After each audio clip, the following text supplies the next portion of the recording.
Welcome. What you are about to hear is not background noise from a distant diplomatic dispute. This is the story of two nations, neighbors for over a century, economic partners for decades, bound together by the world's largest bilateral trading relationship, tearing apart at the seams. And at the center of it all is a phone call, a social media post, a broken deadline, and a deeper question that neither Washington nor Ottawa has yet answered. What happens when the most integrated economic partnership on Earth starts to unravel in real time? Let us begin at the beginning because context is everything in a story this complex. On February 1st, 2025, the trade war began. U.S. President Donald Trump signed orders imposing near-universal tariffs on goods from Canada and Mexico. The order called for 25% tariffs on all imports from Canada, with energy and potash taxed at 10%. That single stroke of the pen triggered what would become the most consequential disruption to North American trade in the post-NAFTA era. Then Canadian Prime Minister Justin Trudeau said Canada would retaliate with 25% tariffs on 30 billion Canadian dollars worth of American goods, with plans to expand to 155 billion Canadian dollars after 3 weeks. However, on February 3rd, one day before they were set to take effect, both leaders negotiated a 1-month delay. That delay was the first signal of something important. Both sides were willing to pull back from the brink, at least temporarily. But the delay did not hold. The tariff war resumed, escalated, and eventually consumed the bilateral relationship entirely. And to understand how that happened, you need to understand the man who stepped into the middle of it. On March 9th, Mark Carney won the Liberal Party leadership election to succeed Trudeau as Canadian Prime Minister. In his acceptance speech, he said that he supported the Trudeau government's retaliatory tariffs and that his government would keep them in place until the Americans show us respect. As Prime Minister-designate, he called Trump's threats to impose tariffs on dairy and metals an attack on Canadian workers, families, and businesses. Carney was not your typical politician riding into office on rhetoric alone. This was a man who had served as governor of the Bank of Canada during the 2008 financial crisis, then as governor of the Bank of England during Brexit. He understood systemic risk. He understood how quickly economic confidence can collapse. And now he was walking into perhaps the most consequential trade confrontation Canada had faced in its modern history. Carney and Trump spoke directly for the first time in a phone call on March 28th. Carney called the call very cordial and substantial and said that Trump respected Canada's sovereignty. Trump described his call as extremely productive and said that he and Carney agree on many things. Trump referred to Carney as the Prime Minister of Canada, whereas he had addressed Trudeau as the Governor of Canada as a U.S. state. That distinction was not trivial. It was a signal that the relationship had been reset, at least in tone. But tone and policy are entirely different things. Both leaders agreed to start comprehensive negotiations about a new economic and security relationship between Canada and the United States after the Canadian federal election on April 28th. Canada voted. Carney won. And the negotiations were supposed to begin in earnest. Now let us examine what was actually at stake, because the numbers tell a story that words alone cannot capture. According to Statistics Canada data for 2025, Canada exported 73% of its goods to and imported 46% of its goods from the United States. Think about that for a moment. Nearly 3/4 of everything Canada produces and sells goes to one country, one neighbor, one president's signature. That level of dependency is not just an economic fact. It is a structural vulnerability of enormous proportions. Canada is the largest supplier of U.S. energy imports, including crude oil, natural gas, and electricity. Canada's share of U.S. crude oil imports by quantity increased from 41% in 2015 to 64% in 2025. The United States, in other words, is not just Canada's largest customer. The U.S. is deeply reliant on Canada in ways that the average American consumer has never been asked to think about. In 2025, the United States imposed duties on about 13% of U.S. imports from Canada, worth about $50.5 billion total, Most Canadian goods entered duty-free because goods were certified as USMCA compliant, but the sectors that were hit, steel, aluminum, automobiles, copper, were not minor footnotes. They were pillars of Canadian industrial employment. The looming car tariffs were expected to affect 500,000 Canadian jobs, 500,000 people, and the pain was spreading far beyond factory floors. From January to April 2025, Canadian exports to the United States decreased by 26%. The decline was striking. In 2024, 75.9% of Canadian exports went to the United States each month on average, but by May 2025, the share had declined to 68.3%, one of the lowest on record. Canada lost an estimated 54,000 manufacturing jobs from January to May 2025, pushing the unemployment rate to 7%, its highest since 2016, excluding pandemic years. According to Yale's Budget Lab, Canada's long-run real GDP is down 2.1% since tariffs and retaliatory tariffs began, the sharpest decline of any U.S. trading partner. Pause on that. The sharpest decline of any U.S. trading partner. Not China, which absorbed Trump's most aggressive tariff campaign, not Mexico. Canada, America's closest ally, its largest energy supplier, the country with which it shares the longest undefended border in the world, suffered the most. Canada's Export Credit Agency slashed its forecast for annual GDP growth from 1.8% to 0.9%. Stuart Bergman, chief economist at Export Development Canada, said, EDC Economics expects Canada to fall into recession in 2025. Official figures showed Canada's real GDP slumped by 0.4% in the second quarter as exports slumped and business investment declined. Against this backdrop of economic deterioration, the diplomatic calendar was moving in parallel, with a series of deadlines, promises, collapses, and restarts that would have been almost farcical if the stakes were not so devastating for real people. At the G7 summit in Kananaskis in June 2025, Carney and Trump agreed to resume negotiations. Canada and the U.S. had jointly announced plans to reach a deal within 30 days, aiming for a July 21st timeline. But before that deadline could even arrive, the first major rupture occurred. President Trump said he was suspending trade talks with Canada over its plans to continue with a 3% digital services tax on U.S. technology firms, which he called a direct and blatant attack on our country. The digital services tax was due to hit companies including Amazon, Google, Meta, Uber, and Airbnb. Canada blinked. Canadian Prime Minister Mark Carney said late Sunday trade talks had resumed after Canada rescinded its plan to tax U.S. technology firms. Carney and Trump spoke on the phone Sunday, and Carney's office said they agreed to resume negotiations. But here is what that moment revealed about the power dynamics at play. Daniel Bayland, a political science professor at McGill University, called Carney's retreat a clear victory for Trump. President Trump forced PM Carney to do exactly what big tech wanted.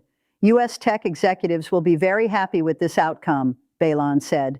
He added that it makes Carney look vulnerable to President Trump's outbursts. This is a critical analytical point. Every time Canada capitulated, and it capitulated more than once, it signaled to the White House that pressure worked. And every time pressure worked, the incentive to apply more pressure increased. This is the structural logic of coercive bargaining, and it was playing out between two democracies who are supposed to be foundational allies. The negotiations resumed, limped forward, and arrived at the next deadline, August 1st, 2025.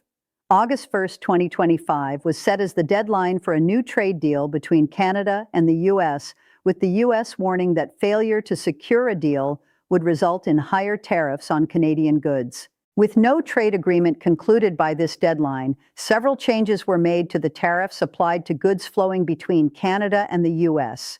Trump signed an executive order increasing tariffs on Canadian goods to 35% from 25% on all products not covered by the U.S.-Mexico-Canada trade agreement.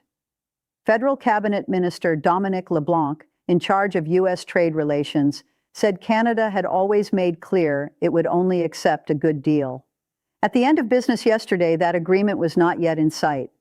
There remain sectors the Americans are targeting which are essential for the Canadian economy, he told public broadcaster Radio Canada. The doors aren't closed, the doors are open, the conversations are ongoing. This is the language of a negotiator trying to project strength while absorbing punishment. LeBlanc's words were calibrated, firm enough to satisfy the Canadian public, vague enough to keep the table open. But the reality on the ground was increasingly grim. In July, Trump raised border-related tariffs to 35% on virtually all Canadian exports not compliant with the Canada-US-Mexico agreement. Additional tariffs also targeted Canadian steel, aluminum, automobiles, and copper, triggering economic disruptions on both sides of the border.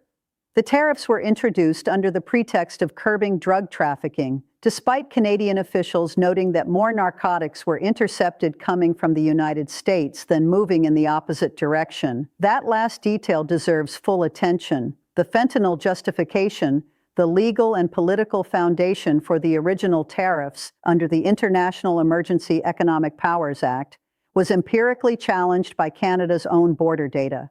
Canada was intercepting more drugs flowing south from the U.S. than it was sending north. The pretext was not just thin. By Canada's accounting, it was inverted. As part of Canada's response to U.S. tariffs, the Government of Canada introduced or maintained measures to help mitigate the impact, including the Large Enterprise Tariff Loan managed by the Canada Development Investment Corporation, the Pivot to Grow initiative by the Business Development Bank of Canada, and programs to help businesses in agri-food industries manage financial challenges. U.S. tariffs had a near immediate impact on jobs in directly affected industries. Businesses subject to tariffs know that U.S. demand for their products will be lower, and they cut jobs. Canadian exports were growing in 2024 as the global economic recovery gained momentum. The Bank of Canada had forecast goods exports would grow roughly 2.5% in 2025 and 3.5% in 2026. That all changed with the inauguration of President Trump. Following the collapse of the August 1st deadline, Canada and the U.S. entered a new and more uncertain phase. Talks did not formally break down, but they produced nothing. August passed, September arrived, and then came October. On October 7, 2025, Trump met Carney in the Oval Office. It appeared to be a warmer moment, brief signs of diplomatic thawing. But it did not last. On October 23, President Donald Trump said he was terminating trade talks with Canada, effective immediately. Trump accused Canada of trying to interfere with an upcoming Supreme Court case about the legality of his reciprocal tariffs. Trump made the announcement on Truth Social after the Canadian province of Ontario began running a television advertisement in the United States, featuring a speech from former President Ronald Reagan. Trump posted on his social media site, "Tariffs are very important to the national security and economy of the USA. Based on their egregious behavior, all trade negotiations with Canada are hereby terminated." What was the ad? The ad, which Ontario's Premier Doug Ford posted on X, begins with Reagan saying, "When someone says, 'Let's impose tariffs on foreign imports,' it looks like they're doing the patriotic thing by protecting American products and jobs, and sometimes for a short while it works, but only for a short time. But over the long run, such trade barriers hurt every American worker and consumer," Reagan continues. Ontario Premier Doug Ford had recently said Ontario would spend $75 million to run ads in the United States featuring Reagan criticizing tariffs. Think about this. A Canadian provincial government was running ads on American television during American programming, using the recorded voice of a beloved Republican president to tell American voters that Trump's tariffs were bad for them. The political audacity was remarkable. The response was predictable. Trump said he was terminating trade negotiations with Canada in response to a negative TV advertisement about tariffs. Tariffs are very important to the national security and economy of the USA. Based on their egregious behavior, all trade negotiations with Canada are hereby terminated, Trump posted. Kevin Hassett, director of the National Economic Council, was asked about Trump's cancellation on Friday morning. Obviously, the president truthed something that reveals his frustration with the actions and postures of the Canadians through months of negotiations, and we'll see how it goes, Hassett said. "I think the frustration has built up over time. I've been involved in some of these negotiations, and the Canadians have been very difficult to negotiate with. On Friday, Ontario Premier Doug Ford said that after speaking with Canadian Prime Minister Mark Carney, the U.S. ad campaign would pause on Monday so that trade talks can resume, but not before it ran during MLB's World Series games over the weekend. Let us be precise about what this episode reveals. The United States and Canada, two of the world's most sophisticated democracies, partners in NATO, co-signatories to USMCA, neighbors across the longest undefended border on Earth, had their formal trade negotiations terminated because of a television advertisement. Not because of a tariff violation, not because of a border security breakdown, because of an ad. A Canadian province ran a Ronald Reagan speech on American TV, and the President of the United States responded by declaring all trade talks dead. Canadian Prime Minister Mark Carney has sought to take a tough line against U.S. protectionism, but his country is highly dependent on its giant neighbor to the south. The last time Trump suspended trade talks with Ottawa, in June, over a digital tax on U.S. tech companies, Canadian authorities quickly withdrew the measure. This is the central strategic dilemma Canada faces. To resist is to risk economic suffocation. To capitulate is to signal weakness and invite further coercion. There is no clean path. Carney knew this when he took office. He said as much. The jobs of workers in our industries most affected by U.S. tariffs, autos, steel, lumber, are under threat. Our businesses are holding back investments, restrained by the pall of uncertainty that is hanging over all of us, Carney said. I will always be straight about the challenges we have to face and the choices we must make. To be clear, we won't transform our economy easily or in a few months. It will take some sacrifices and some time. According to Carney, the decades-long process of an ever closer economic relationship between the Canadian and U.S. economies is now over. That is an extraordinary statement, not a negotiating tactic, not campaign rhetoric. A formal declaration from the sitting Prime Minister of Canada that the economic integration model of the past 40 years is finished.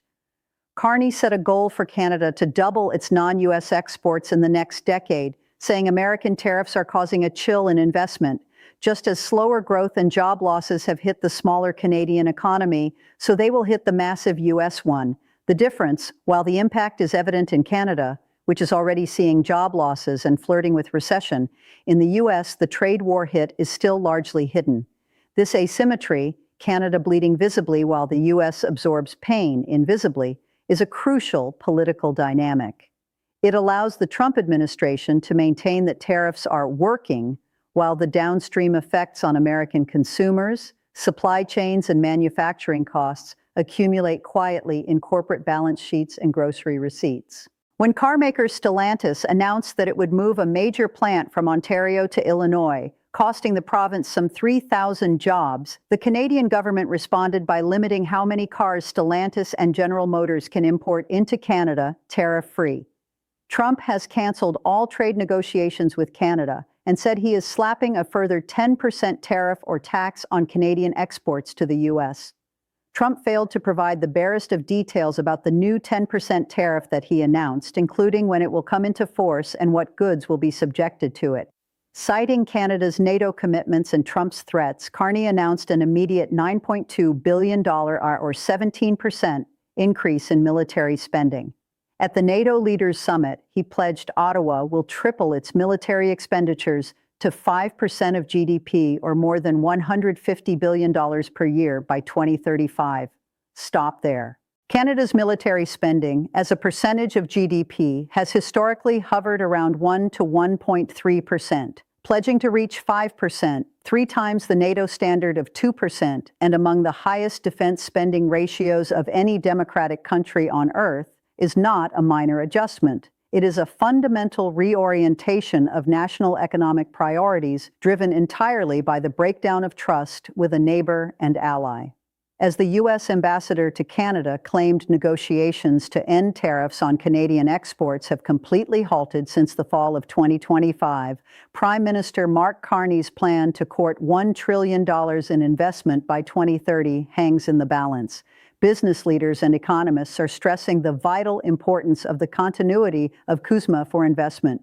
the lion's share, 71.7%, of all Canadian merchandise exports headed south in 2025, despite tariffs reducing the overall share. The two countries, along with Mexico, are also scheduled to engage in a review of USMCA in July 2026, which could lead to significant changes in the agreement. Congress implemented USMCA through legislation and may need to approve revisions. That review is now approaching in a climate of broken trust, terminated negotiations, and escalating tariff walls. The stakes could not be higher. Both sides have agreed to negotiate on a new economic and security framework, though specifics remain unclear. Direct talks continue, but no comprehensive agreement resolving tariff disputes has been announced. Where does that leave us? It leaves us in a moment of profound geopolitical ambiguity. Two countries whose economies are so deeply fused that, as the Bank of Canada noted, changes in U.S. trade policy have caused shifts in Canadian trade across two dimensions simultaneously, are now navigating a relationship that neither side's institutions were built to manage in its current fractured form. Canadians remain perplexed by their treatment and repeated calls by Trump to annex their country, frustration that has bubbled into broader efforts to revisit Canada's ties with the U.S. Canada challenged U.S. trade actions on steel, aluminum, and the fentanyl tariffs at the World Trade Organization. The persistent trade drama and U.S. unwillingness to distinguish between friends and adversaries have prompted deeper reflection on the bilateral relationship. Both Canadians across the political spectrum and Canadian society at large have grown concerned over threats from the United States. Canadian politicians have a motive to push back immediately and forcefully against Trump because of the threats to Canadian sovereignty. The trade war also increased support for the removal of trade barriers between Canada's provinces. There is an irony buried in that last point that history will likely record with some astonishment. The Trump tariff war, designed to pressure Canada into submission, has instead accelerated Canada's internal economic integration and hardened Canadian nationalism to a degree not seen in decades. Following the August collapse, Carney initiated a call with Trump, marking their first direct conversation since negotiations fell apart. According to a statement from the Prime Minister's office, the leaders engaged in a productive and wide-ranging conversation discussing current trade challenges, economic opportunities, and shared priorities. Carney also raised the prospect of establishing a new economic and security framework between Canada and the United States. Productive and wide-ranging, that is diplomatic language for, we talked, nothing was resolved, but we're still talking. When the most powerful trading relationship in human history is described in terms that a press office chooses carefully to avoid saying what actually happened, you know the situation is serious. What is the analytical conclusion? This is not simply a trade dispute. It is a recalibration of power and dependency in North America. Canada entered 2025 with nearly 3/4 of its exports going to one country. It is attempting, under enormous economic duress, to break that dependency, to diversify, to invest in Europe, Asia, and other partners, to rebuild what Carney calls economic sovereignty. Whether it succeeds will depend on decisions made not just in Ottawa, but in Brussels, Tokyo, London, and New Delhi. The United States, for its part, is discovering, slowly and mostly without media coverage that matches the scale of the issue, that its supply chains for energy, steel, aluminum, and automotive components run directly through the country it has chosen to treat as an adversary. The pain is deferred, but not eliminated. It is accumulating. Prices for home appliances, cars, and auto parts could be impacted by President Donald Trump's decision to end trade talks between the U.S. and Canada, some trade experts told ABC News. The breakdown of these talks about current tariffs probably doesn't bode well for those negotiations, said Tyler Schipper, a professor of economics at the University of St. Thomas. The USMCA review in July 2026 is approaching fast. It will be conducted by negotiators on both sides who have spent the better part of a year watching deals collapse over digital services taxes, Ronald Reagan advertisements, and social media posts. The institutional trust that any successful trade negotiation depends upon has been severely damaged. Rebuilding it will not be a matter of a single phone call, no matter how productive and wide-ranging the press office describes it. Here is the final analytical frame. Canada is not a small country. It is the second largest country on Earth by landmass. It is a G7 economy. It is the largest foreign supplier of energy to the United States. It is a NATO ally. It has nuclear-capable infrastructure. Arctic sovereignty claims that matter enormously to global security, and a sophisticated industrial base. And yet it has been treated, by the rhetoric and the policy of the Trump administration, as a subordinate, a province, a problem to be managed rather than a partner to be respected. Carney's response has been to refuse that framing while absorbing the economic blow. Whether Canada can outlast the pressure, whether its economy can survive the transition from U.S. dependency to genuine diversification before the social and political costs become unbearable, is the central question of Canadian governance in this decade. Many of Canada's former strengths, based on close ties to America, have become vulnerabilities. That sentence, spoken by Canada's own Prime Minister, should be inscribed somewhere as the defining epitaph for what was once called the world's most successful bilateral relationship. The talks erupted, the calls ended abruptly, the deadlines passed, the tariffs rose, the jobs disappeared, and two countries that built a century of shared prosperity together are now, carefully and painfully, learning to exist in something that looks far less like partnership and far more like managed estrangement. This story is not over. The USMCA review of 2026 is the next inflection point. The outcome of American courts reviewing the legality of Trump's tariff mechanisms matters. The Canadian economy's trajectory into or out of recession matters. What European and Asian markets decide to offer Canada as alternatives matters. And what American voters eventually think about the cost of all of this when it finally shows up in their prices and their paychecks will matter most of all. We are watching in real time the remaking of North America's economic architecture. And the question is whether what comes next will be built on something more durable than what just collapsed.